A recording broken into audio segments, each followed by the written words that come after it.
Well, hi, everybody, and welcome.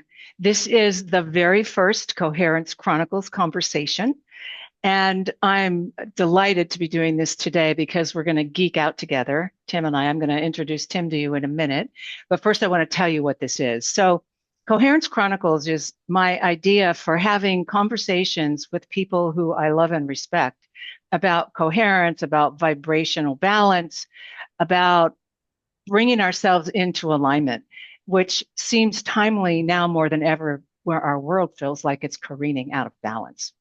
So when I talk about coherence, I mean alignment, attunement within ourselves. If you think of a triangle and the three legs of the triangle, one leg is an exploration of ourself and coherence. One is an exploration of nature and the earth and coherence, and the other is the exploration of cosmic truths.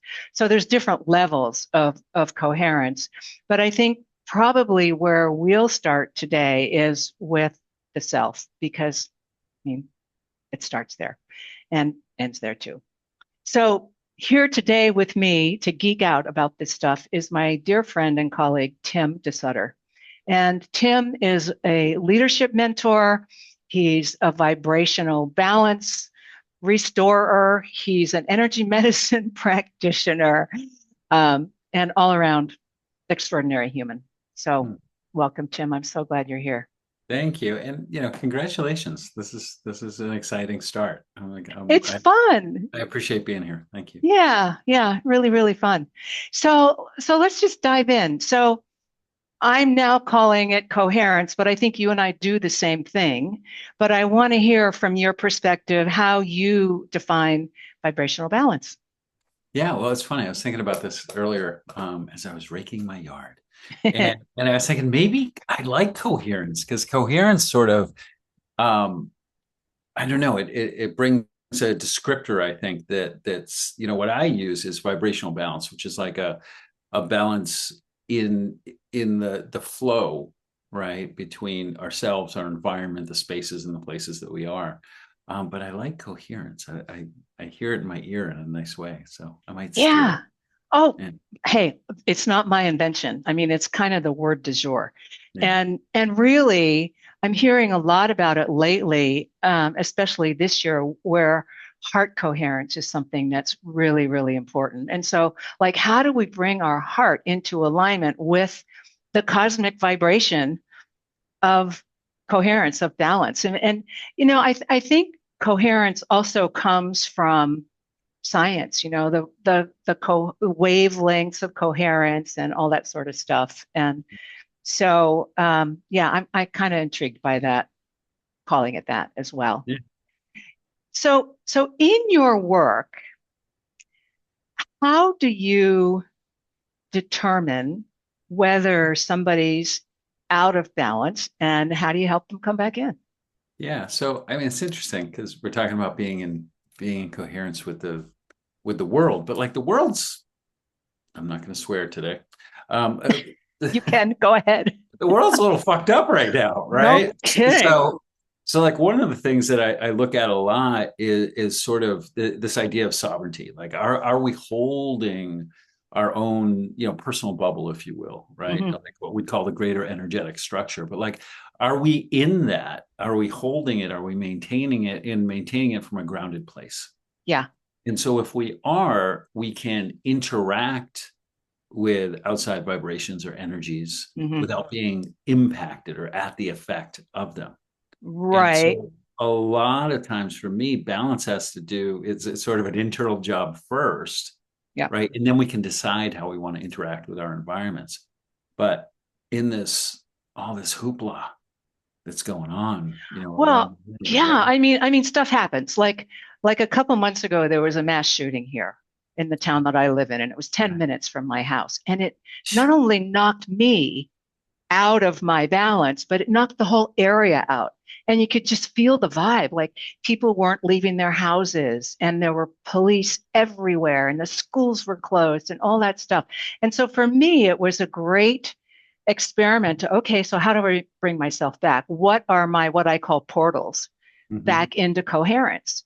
And it was hard for me to hold it. And I'm pretty practiced at this stuff. But it's like I think that's the way of the world that we're living in right now. Whether it's ICE agents taking people out of their homes and cars, or wars starting, or stuff like that. It's like it's not easy to be in the world right now. Yeah. And I think a major part of that, again, it comes back to, being present with ourselves, Yep. right? Yep. Because if we're not present with ourselves, like we're somewhere else, Right. and that's dizzy making, right? So one of the biggest things, if we're talk about coherence and balance, is to stay out of, the mass consciousness, to stay, Right. and there's a lot of things that try to pull us right into that, whether it be social media or news or anything like that. Like it's a simple thing. You used to watch the news, the weather report, right? On the news, they'd have the weather, and now it's Storm Center 5, right? Right. Right. And so Right. all of us have a lot of trauma, some of it satisfied, some of it that we're still working on. But when we're in a fear-based culture, which I think we are, Hmm. it's easy to get, that to be activated in us in such a way that we get scared, right? So Right. people are professional dissociators. So what do? We float out, and then we get caught in that big current Hmm. of the thing that we're trying to get away from. And Hmm. that's, Hmm. like you're saying with the mass shooting, right? Like, you are highly trained, practiced, Yeah. and still got pulled out Yeah. because, fear will often take us out of the game. And so how do you, bring yourself back? And then from that place, how do you help your clients and students come back? Yeah. I think a lot of the focus of like my work more and more, it's all come back to the fact that I think it's all parts work now. Right. Say more. Yeah. So we all have ages, right? If we look at like the classic chart, our frontal cortex develops somewhere around age 7, right? Hmm. So before that, it's purely emotional. Hmm. All of our interactions are emotionally based. And then we create some ways that we're going to operate in the world, some for the better, some for the worse. But then we spend the next 20, 40, 50 years reinforcing that with intellectual support that didn't exist at the time. Hmm. Right. So in that, I see that a lot of stuff, whether we're talking about, emotional issues or just mind body relationship or, energetic inconsistencies, because I think that's really what they are. Hmm. Um, it's all about figuring out what's the underlying, what's the underlying fear, what's the underlying separation from me that's at play here. And so Hmm. if we can figure out ways that separation is causing us to forget, we can do, sort of this coming back into remembering, like remembering who I am, in Hmm. relationship with myself, I'm safe. And Right. so then discovering what part, which is like what age you are, is Yeah. out, and then welcoming that part back. Yeah. I think that our ages, parts, aspects, there's a lot of different words, Yeah. family Yeah. systems are a really big thing now, but like Right. who holds, who holds the imprint, Hmm. and so like it, a simple thing that, I'll talk to students about sometimes, like when you're 3 years old, dropping an ice cream cone and getting scolded for it can create a lifetime experience that we're working around, Right. right? Right. So in a way, we can look at these little t traumas and we can see that they sort of have, they're the mortar that holds some of the foundation together. Hmm. So if we can get clear about what our foundation is, and then when we get, if we get a little scattered, right? Okay, what is this reminding me of? So when we fall out of presence, right, we're either going backward or we're going forward, right? So we're Right. each tripping about something that ain't going to Right. happen, Right. or we're reliving something that did, Right. but without we redefine these issues with intellectual knowledge, but they're all based on emotion. Hmm. And most of us have been taught to stay out of the emotion, Right. right? True. How you doing? Fine, thanks. How you Yeah. doing? Right. Right? Yeah. Yeah. So I think a lot of that is, just the simple question of how am I doing today? And then Hmm. we look at, things like capacity versus capability, Right. right? Right. So many of us think that we should have our best day every day, and that's what we grade ourselves from. Right. When in fact, today I'm tired, Well, yeah. might not Yeah. have the Yeah. Yeah. capacity. Yeah. And so you teach a whole course in foundations of all Yeah. this sort of stuff. And so can you share one of the practices with us that maybe people can start to Yeah. influence? Yeah. Sure. Now you got me thinking. Well, one I just got off a call. So one I had a old student who came back Hmm. for to do some work, and I had forgotten that they had actually taken the foundations course, and so I was like, "Hey, are you familiar with cutting attachments?" Right. Hmm. So Yeah. as far as that goes, so an attachment is, and we can have healthy attachments and unhealthy attachments, Hmm. right?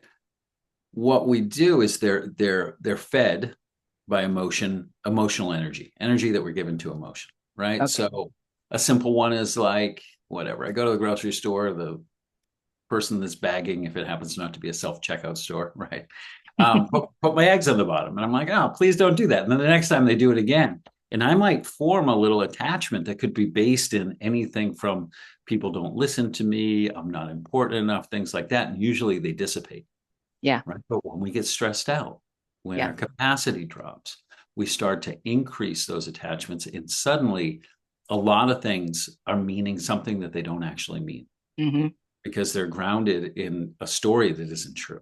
Right. So one of the things that I like to do is to work with people around actively engaging the imagination and awareness, physical, emotional, mental, vibrational, all of it, and cutting those attachments, So right? how do you cut them? Do you like take a big imaginary pair of scissors? What do you do? Come on, let's get granular here. I love that you're asking me questions you know the answer to. So what I believe in our sacred bodies, right? There's a place where we hold a sword, right? Hmm. So if we look at biblical teachings, they'll talk about like the sword of Michael. If you ever look at Archangel Michael, he carries a sword, he carries a balance, whatever you call those little balance beam things. And so the idea is that we have the tools inherent to create singularity for ourselves at all times. So in this exercise, I'll have people, imagine or experience, pulling a sword, a divine sword, not a sword of aggression, but a tool Hmm. that can actually cut through these filaments of connection that Hmm. we've unconsciously created. But when we engage with them consciously, we cut them. We cut them in all six directions, in the front, the left, the right, behind us, above, below. And then we do a couple things. We give back consciously that which we've taken on unconsciously from others. Right. But then most importantly, we take back what we've given away when we didn't realize it. Hmm. And culturally speaking, I think that a lot of the old parenting dynamics, things like that is like who you are is less important than the parts of you that you give away to make everybody else happier. Right. And Right. maybe Gen Z is not engaging in that quite as much as, us Gen Xers, right? Or less. But, the fact is we're constantly engaging in energetic exchange, 90% of which that we're not aware of. So if we can start to do exercises to come into consciousness with that, mind body medicine teaches us that works.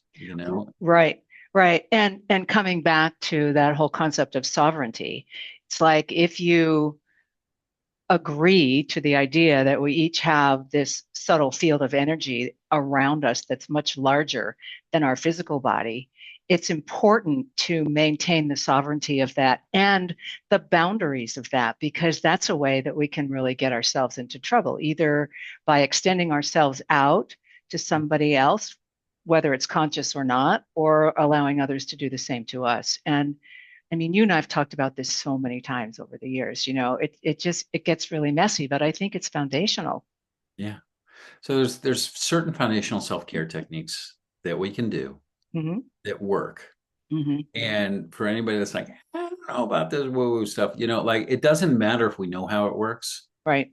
It just matters that it works, right? Right. So, in that, another one that I really like is there's a way that our energy ends and then the rest of the world starts. Hmm. And, we might call that the universal space that's around us. Hmm. So there's a way that we can do like a safe space meditation when we just imagine that place where we almost have a 360-degree view or experience of it. There's nobody coming at us. There, we'll walk through like, what does the weather feel like? Where are you? What's going on? What can you hear? That sort of thing.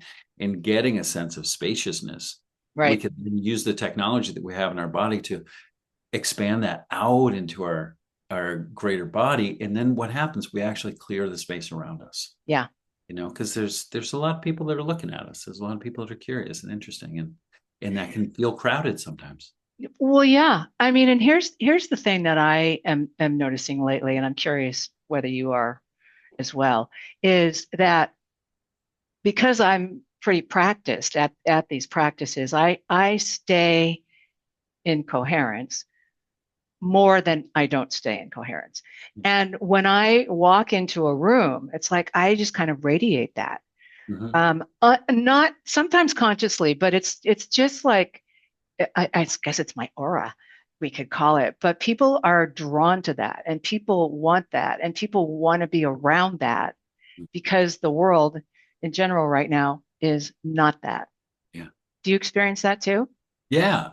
And I think it comes back to what we were talking about before, because it's an inside out Yeah. concept, right? So a lot of people are Yeah. like, oh, I got to keep everybody's energy away, Hmm. right? But if we have a sense of self Hmm. through, in your case, 30 years of practice, we could say, right? So if we have a station that we stand in, Hmm. and we know that to be true, Hmm. the likelihood of being at the impact of other energies or vibrations or even other people's ideas Right. are less like to take seed, because we Hmm. have a sense of who we are, and more importantly, who we're not. Hmm. Does that make Hmm. sense? Yeah. Yep. Yeah, absolutely. Yeah. So I want to expand this a little bit into how how we interact with the natural world, for example, Yeah. because we live on planet Earth. And I think coherence is the natural state of nature.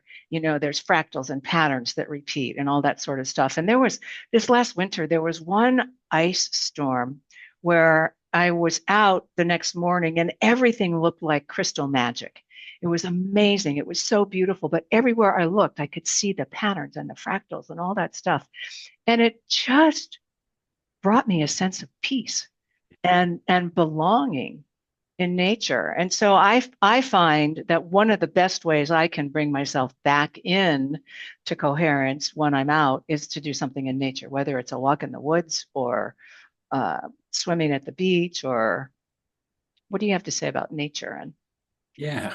I have a lot of things a to say lot of about things. nature. Say a Well, few. as you were speaking, I was just, you're like, oh, I love the fractals, but like we Yeah, are we are made of the same stuff, I right? know. So it doesn't really, most traditional spiritual traditions, right? Sorry to use the same word twice, but most indigenous cultures believe that we are made of the same stuff. Hmm. It is a relatively new term to be like, we are separate, right? Right. Like this was Hmm. made for us, that kind of thing. And just what I was thinking about when we were talking about the ice was, that I think it's an Eckhart Tolle quote. It's like, you appreciate the beauty of the flower because the beauty of the flower is already within you. It reminds you of you, Hmm. right? And when Hmm. I think about nature and balance and things, I don't believe in land ownership. I believe in stewardship, Hmm. and stewardship comes with a different thing. So I said Right. I was raking out in my yard earlier, but before I did that, there is this beautiful hawthorn tree that we're putting in a pathway, and we have to cut a little bit of the tree. And I talked to the tree, so I've been asking this tree for 2 years, can I cut you? And the answer is always no. And I get very few no's, but I've always listened to it, because if Hmm. you get a no, listen to the no. And this year it said yes. Hmm. And I think that it's, in my way of thinking, it's probably a little bit imaginative, but there is now a purpose for that tree not to be where it was, so that it can bring more activity to the life of the land, to the life of Hmm. the place. Hmm. And in that, it will be appreciated and probably get more interaction than it would, if nobody was able to come down this back path in the yard. Hmm. Right. Hmm. So, what do I think about nature? talk to your lawn before you cut it. Like these things are living systems, water is life, and how often do we, talk to the water? How often do we give appreciation for that tree that, we tell everybody, I love that tree, but like how often do you just show appreciation for that being? Right. Or how often do we bless the water that we drink? Exactly. Because we're made up of what is it, 80% water? Yeah, Or, they're or about right. Yeah. something like that. Yeah. And lately I've been hearing about with the way that water is changing, that glaciers are melting and water's flowing differently, that a lot of ancient codes of wisdom from nature are becoming more accessible Yeah. to us. And so it becomes even more important to be grateful and to bless the water that we have, the water that we bathe in, water in our hot tub. And we've been talking about hot tubs lately because you're Water about in a to hot tub, right? you're about to get one. Thank you. Yeah, it reminds me. I was in New Zealand. We were hiking the South Island, Mhm. and we went to a glacier, and the glacier was melting. And in one way, it could be like, just getting to your point. It could be like, oh my gosh, the glaciers are melting, things are ending. But what I was amazed by was the memory of water, right? Yeah, Because they've done the studies. You say a nice thing to the water, it fractals this way. You say a mean thing, it right, goes the other way. right, But what I was really amazed by was all these teachings and all these songs and all this sound and all this wisdom that was rushing down this river all at once. And I frankly, I found it a little overwhelming, mm, because it was millions of years of earthly teachings right, exploding all at once. And we don't have to look far to see that there is an explosion, happening on our planet. And a lot of people are having to make decisions about, like, what do I believe in? What do I not believe in? right. Who am I? Who do I serve? These kind of questions. And I think that nature is actually pushing us in that direction. Well, yes. And then if we extend it out into the cosmos and the universe, I was sitting out in my hot tub the other night and I looked up and it was hard to tell what were stars and what were satellites. Yeah. And just the vastness of all of that and I don't know, my projection, the peace that's there in all of that, that's something else that we can attune to too. And there's so much, whether it's water or ice or the trees, there's so much mystery and magic in nature and in the cosmos and in us, Yeah. right? And so I think we're well served to remember that we are that. Yeah. Yeah. Yeah. Yeah. Yeah. I have I hear a lot of people cry about the earth. Hmm. The earth's going to be just fine. The earth has extincted far greater, you know, be civilizations than us. Hmm. Cry for our children. Act from that place, Yeah. and let the way that we interact with our natural world, with the thing that actually helps us to grow and feed and breathe. That's a much different perspective, I think. Yeah. And what do we teach our children? Yeah. Yeah. So back to that fractal ice day when I was driving around, this old song came on the radio of the I think it was the Youngbloods, and part of the word was fear is the lock and laughter the key to your heart. Mm. I mean, how much do you laugh these days, right? Yeah. You probably laugh a lot because you have babies. A little bit, but I think I suffer a little bit of, Bostonian curmudgeon now and again. I definitely invite more laughter. Yeah. And definitely the laughter of the babies, brings out the laughter in me for sure. Hmm. Yeah. Hmm. There's nothing like a baby's laugh, right? Mm. It's just what a delight. Yeah. And then when they don't giggle, I think they're in withhold, but that's okay. What emotion are they feeling? Those little guys. Well, let's wrap this up because I mean, Yeah. you and I could talk for days about this stuff, Wow. and maybe we'll talk more. Um, any final pearl of wisdom you'd like to leave us with? Oh gosh. It's I mean, the first thing that came to mind is most things we worry about don't happen, Right. right? And I think that there's so much front facing everything, especially, and I don't mean to get down on social media, but we're surrounded by people presenting on the best day of their lives. And Mm-hmm. those are the images that we're inundated with. Mm-hmm. And I think that there's a real risk to health when we're not achieving balance in the flow and cycles of who we are as human beings. And having a bad feeling doesn't mean you're having a bad day Right. unless we turn it into, if I'm having a bad feeling, it's a bad day. It's the meaning we ascribe to it. Yeah. Yeah. Yeah. Yeah. Yeah, true. And I want to close again with portals to coherence, which in my experience and my discovery, most of them have to do with pleasure, Mhm. whether that's walking in the woods or laughing with your babies or having a moment of deep connection, looking into the eyes of a beloved. And there's simple things, really simple things. So it doesn't take much to bring us back. So remember to find your ways to bring yourself back. Love that. Yeah. Well, thank you, Tim. So people can find you at timdesutter.com if they're interested. Or they can definitely find me there. Yeah. Wonderful. Wonderful. All right. Barbara, thank Well, you for having me today. I appreciate it. my pleasure. I'm going to just stop this recording now.